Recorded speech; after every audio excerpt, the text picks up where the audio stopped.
Work for the USPS.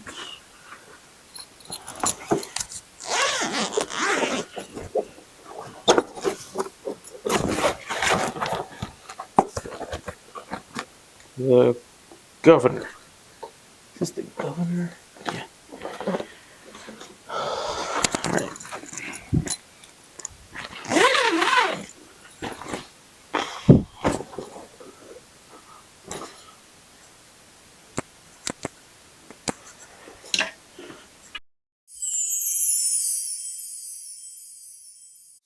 The Russian Civil War was a conflict that initiated in 1917. This conflict was between the forces of the Red Army and the White Army. The initial causes of the revolution were discontented workers, an unsatisfactory opinion of the monarch, and massive casualties during World War I. The Red Army was a communist idealized group which was mainly brought together by urbanized factory workers. These urbanized factory workers established the Soviet Union, the first and largest communist state of the time. The Soviet Union went on to inspire many protests, strikes, and revolutions. One such strike was the Seattle Dock Workers' Strike.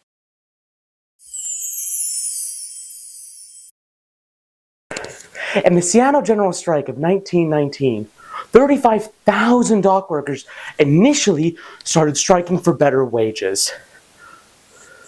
Only a couple days later, they appealed to the Seattle General Labor Council for more support. Over 100 more unions joined in, totaling 60,000 people. This completely paralyzed the city of Seattle.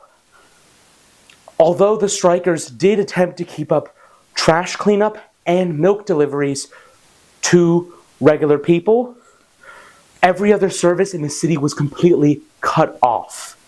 This was absolutely hemorrhaging the city over this time.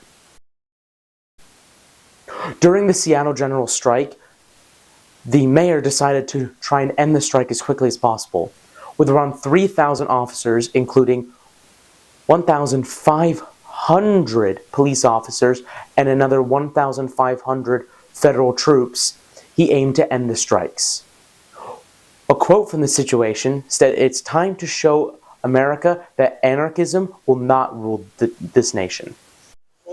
The strike began to fail when unions, the smaller unions who joined into the big strike, began to go back to work, causing the whole thing to just collapse. Which is interesting. I find that quite humorous. Yeah, take the L. Take the L. The general strike came to a close on February 10th. It was first voted to end on the 8th, but it failed. Very funnily, actually. The original shipyard workers' strike just continued for like an unknown amount of time. Alright, I got a report here. I'll just open it up real quick. Put on my reading glasses. Okay. So the report was released in June of 1919, obviously. Everyone knew that, right? I'm looking at you, Eli Siri. It reported on German propaganda, Bolshevism, and other activities deemed un-American in the United States, along with the perceived negative effects of the theoretical implementation of communism in the United States. So basically, the final report described, German non-communist propaganda. The hearing in the final report was monumental for the establishing of an anti-Bolshevik opinion upon the American people. Pretty simple stuff, really. There's more stuff to this report, but I'll just skim through it. It's all boring. That kind of thing. There's my mail.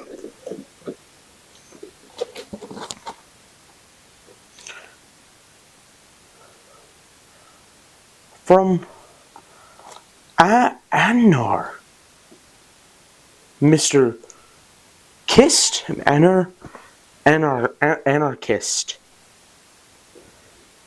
Anarchist. Who the fuck is anarchist? Mr. Kist. I don't think I've heard that. I went to school with him.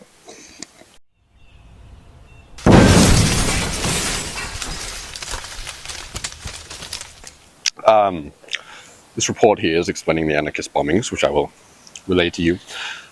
So listen, in April of 1919, late April, I would say, 36 explosive rigged packages were sent out to prominent politicians, the U.S. Attorney General, really, some judges, some leading businessmen, and an FBI agent in a coordinated anarchist bombing campaign, which, like, wow. Thank you for that. That was interesting. The bombs were sent out in identical packaging, sent to arrive on May Day. Now, May Day, that's an interesting day. That's a day of celebration for organized labor and the working class. Some of the packages remained undelivered due to insufficient postage. Like, how do you get insufficient postage? It's quite interesting, don't you think? Loser. Like, if you're gonna have a coordinated attack, at least get your postage, okay? Okay. Where was I? Here we go.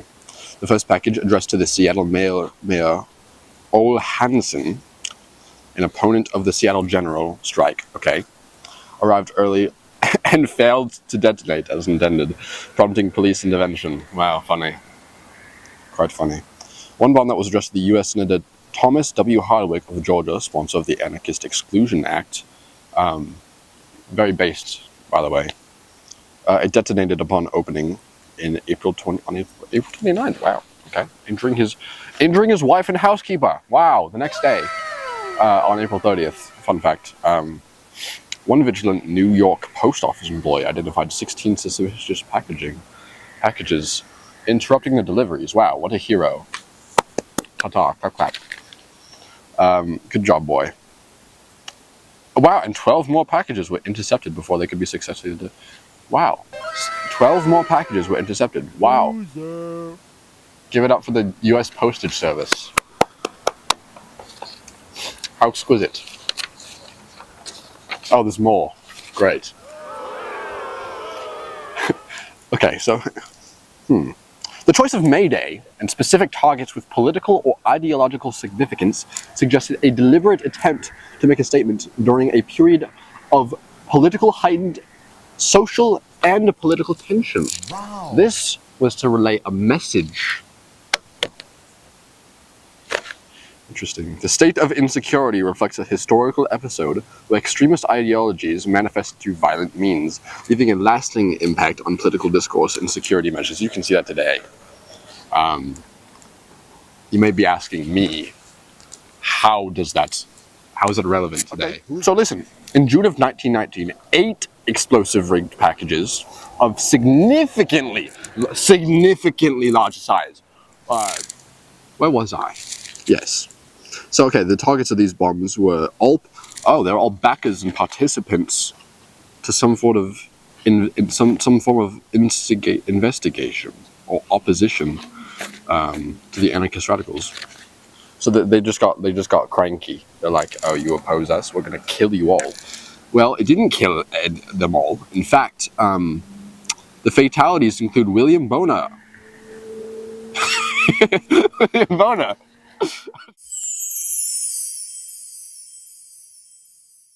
There were many strikes planned by anarchists and communist groups across America after the Seattle General Strike, including the Boston Police Strike, the New York Renters Strike, and many more. These strikes were terrifying to the nation as Bolshevik and anarchist elements had started to make their way into many unions and labor councils. This created a lot of fear within the federal government and local parts of the nation. Some of these strikes even resulted in a race massacre.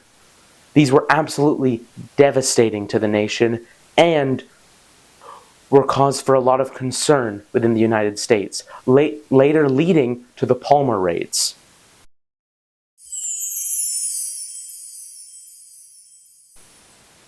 The Palmer raids were raids on anarchist groups and communist groups from 1919 to 1920.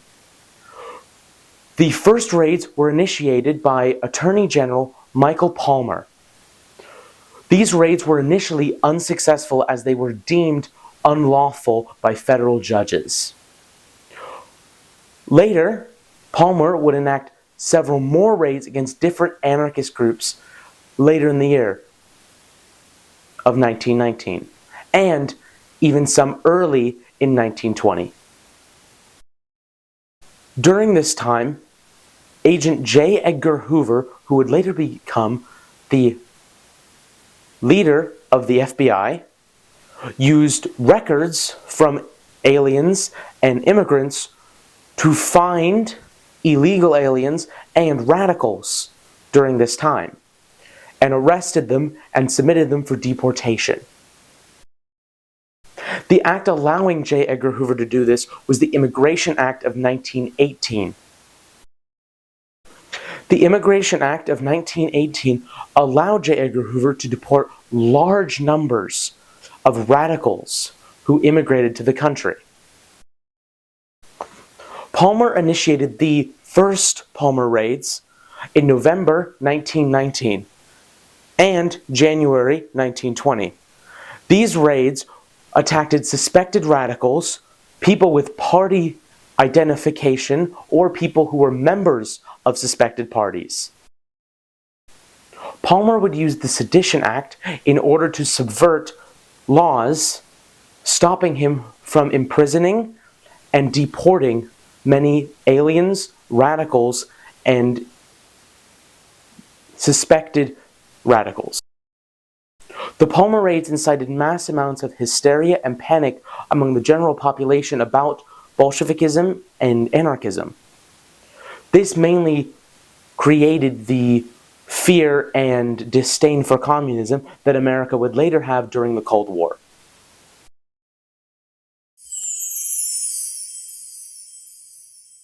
In conclusion, the first Red Scare and the Palmer raids, along with the anarchist bombings, were incredibly pivotal. In conclusion, the Palmer raids, the anarchist bombings, and the first Red Scare were all incredibly pivotal for America's future, especially for America's future views on communism. The United States began to see Bolshevikism and communism as an active adversary to their own government. This would actively play a part during World War II and during the Cold War. Finn,